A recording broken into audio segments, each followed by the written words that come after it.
that ecology is made up of different systems that have to operate in connection with one another.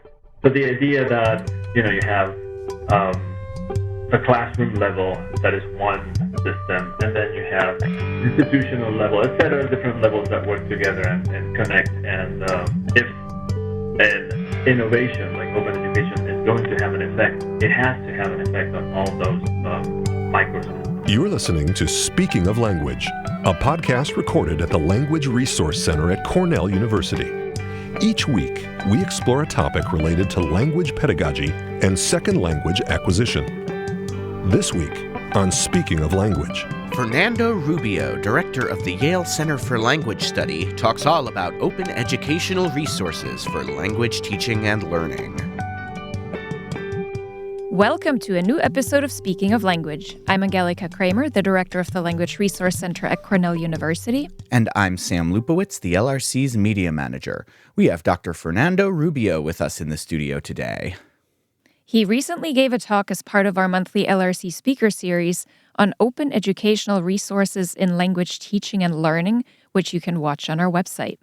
We will extend our conversation about the rise of OER and their benefits for the language classroom. Welcome to Speaking of Language, Fernando. Thank you. Thank you both, and thank you for having me. So, Fernando, before we dig into all things OER, would you please tell us about your background and path with languages? Yes, so I've been involved with language teaching for close to 3 decades now, and mostly interested in language acquisition. A lot of the work that I've done is with Spanish, which is my first language, but I've also done work with other languages. I'm interested in what happens when people are exposed to languages in different contexts and how that affects the process of language. And what is your current role at Yale? I'm the director of the Center for Language Study at Yale, which is a unit that works with all the language faculty. We have over 115 or so faculty teaching languages. I think it's 67 languages or so that we teach at Yale. And we provide professional development for them. We support them with the research. We provide support with assessment, a variety of ways in which we support the language teaching enterprise at Yale University.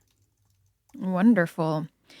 We would be remiss to not mention that you will receive the 2025 Wilga Rivers Award for Leadership in World Language Education at the post-secondary level at this year's ACTFL convention in November. Hooray! Congratulations! Woohoo! Yes, great honor. So your work in the area of OER is one of your many accomplishments, so let's start right there. What are OER and how did this movement start? So OER means Open Educational Resources. So it refers basically to anything that can be created and then openly accessed, repurposed, reused. So materials that anyone can use for free and that are typically developed at the grassroots level. So developed by language professionals rather than going through the traditional process of traditional publishers.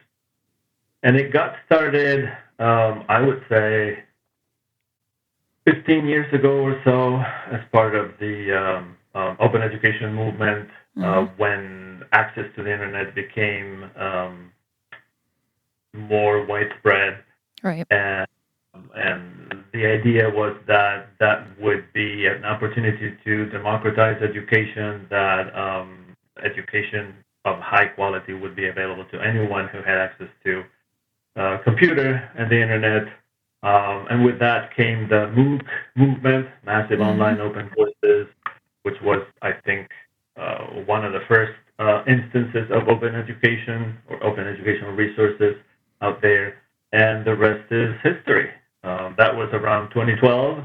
So 13 years later, 14 years later, here we are.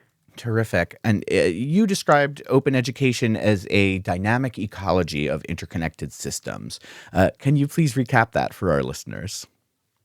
Yeah. So other people have used this metaphor before, and this is nothing that I came up with. But the idea that education in general is an ecology that is made up of different systems that have to interact with one another.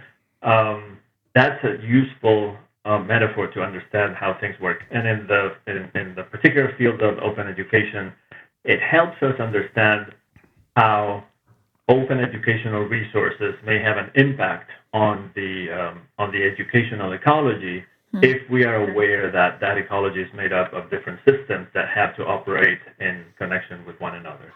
So the idea that you have the classroom level that is one system, and then you have institutional level, et cetera, different levels that work together and connect. And if an innovation like open education is going to have an effect, it has to have an effect on all those microsystems.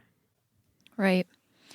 So more broadly speaking, what are some of the benefits of creating and using OER specifically in language teaching and learning? So the most obvious one I would say is that being open, these resources are free. So the cost of educational materials for higher education students these days is through the roof. I mean, it's so expensive that there are many students who can't afford the amount of money that it takes to buy materials for their courses. So that's one obvious advantage, that these materials are free and anyone can use them. Another one is the fact that it opens the door to the publishing world, to a variety of voices that were traditionally excluded from publishing, right? And perhaps more important for languages is the fact that unless you are one of the most commonly taught languages, unless you teach Spanish, French, or maybe German, there are not many materials out there because the student population is not large enough to justify the big publishers investing in new materials coming out every year. So if you teach a language like, I don't know, Indonesian, maybe the textbook, if you can find a textbook, maybe that textbook was published in 1980. So a lot of the materials are outdated. This more dynamic approach that open educational resources gives you provides the opportunity to constantly update and produce new materials that are more relevant. Great. And during your talk, you also shared survey data from Bayview Analytics titled Deeply Digital about the growth of digital materials and open educational resources in higher education classrooms. What do these annual surveys show with regard to OER? In general, they show that the acceptance, overall acceptance of open educational resources is growing. That the traditional view that traditionally published printed materials are of high quality and anything else is not up there is gone. That most faculty understand that there's value in the use of digital materials because of all the flexibility that they provide and, of course, the cost benefits that I mentioned earlier. But the data also shows that there's still a fairly significant amount of faculty that are either not aware of open educational resources or not ready to adopt them yet. Yeah, that is so interesting. That's something that we will need to figure out how to address and fix, right? Fernando, you already touched on the rising cost of textbooks. You mentioned a staggering 1,041% increase in textbook costs between 1977 and 2015.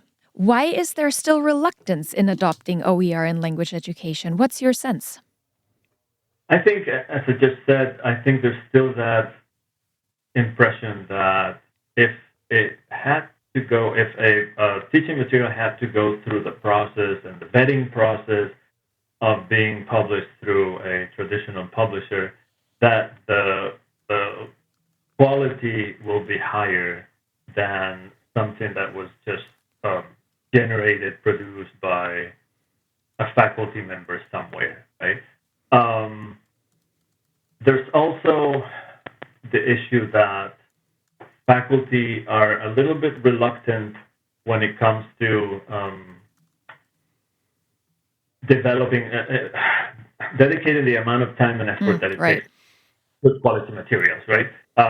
We all know that it takes a lot of time. And particularly with the types of materials that we typically use in language courses, there's a lot of copyright Mm, that to be figured out before you can use, the types of authentic materials that we incorporate into language courses.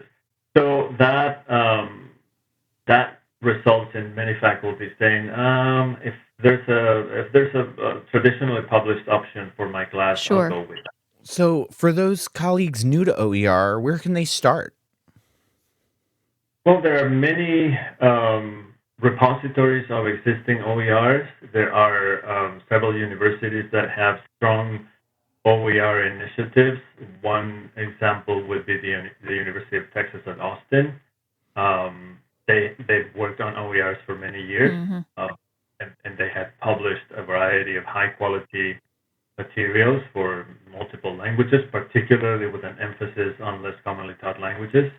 The University of Kansas has an open education center that focuses on OER, and they've also published a lot of materials.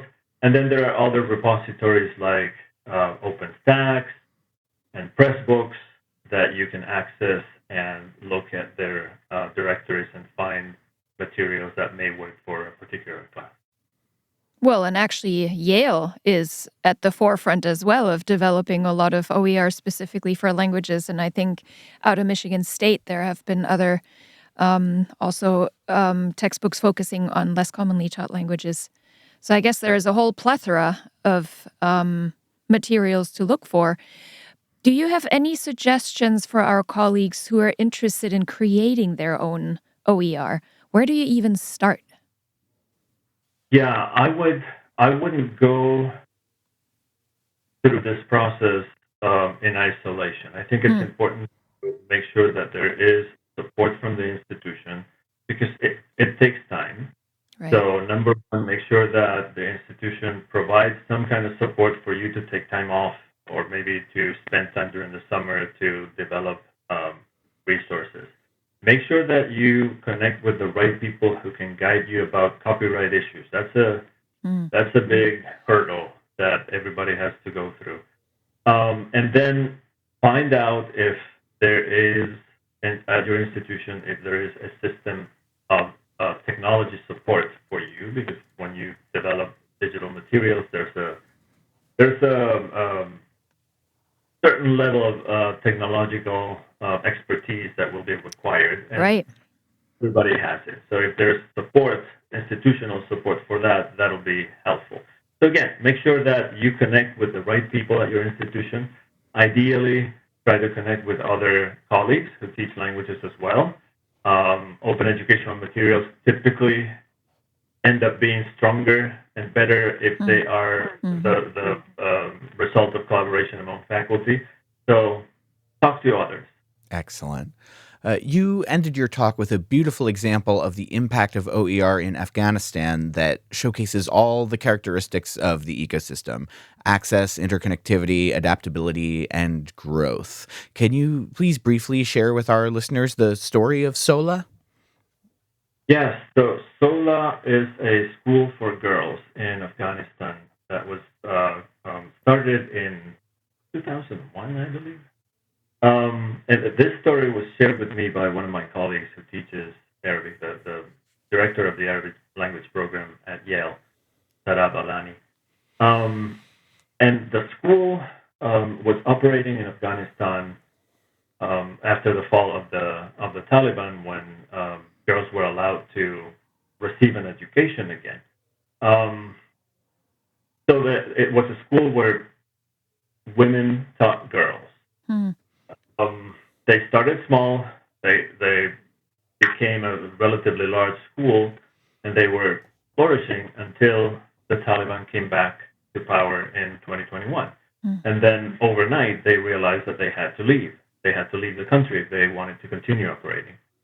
So they found a location outside the country, and they moved the entire operation, including students whose families agreed to let them go abroad, their teachers, to continue their education. So that gives you an idea of how much they valued the education of their daughters. The problem is that when they moved outside of Afghanistan, they had no resources, basically. And one of the programs that they wanted to emphasize was the learning of Arabic literacy. And they had no resources for that, no materials for that, no textbooks or anything else.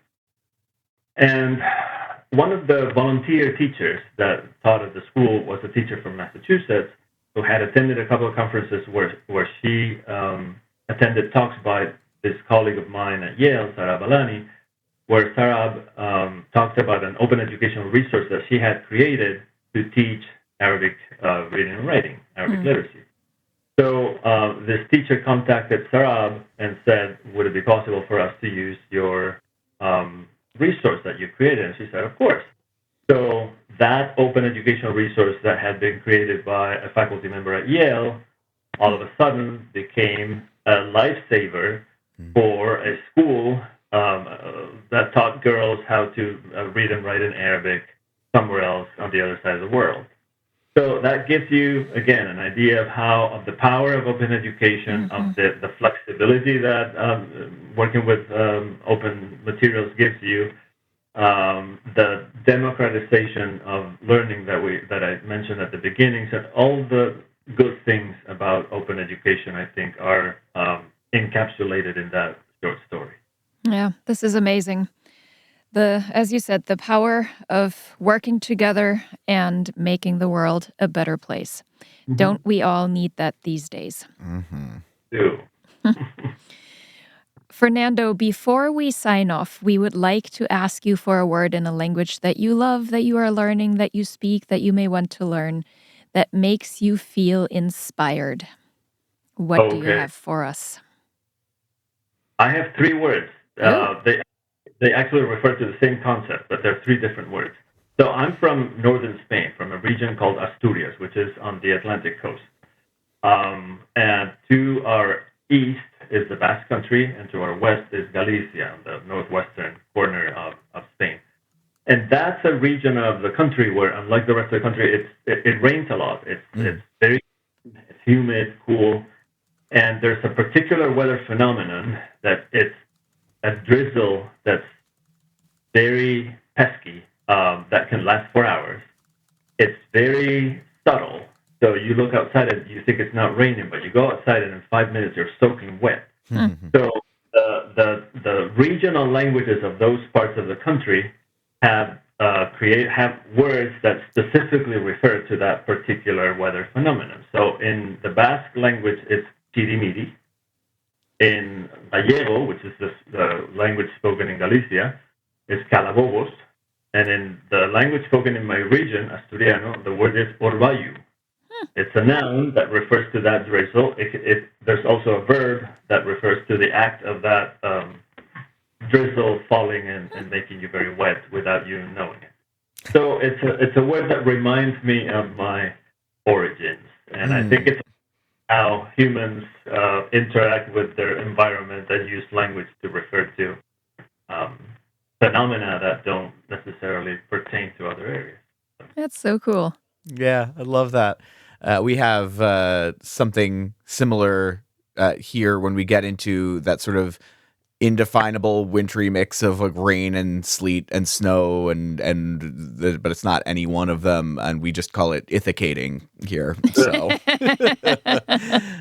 you go. That's exactly the same thing. Yes. Yeah.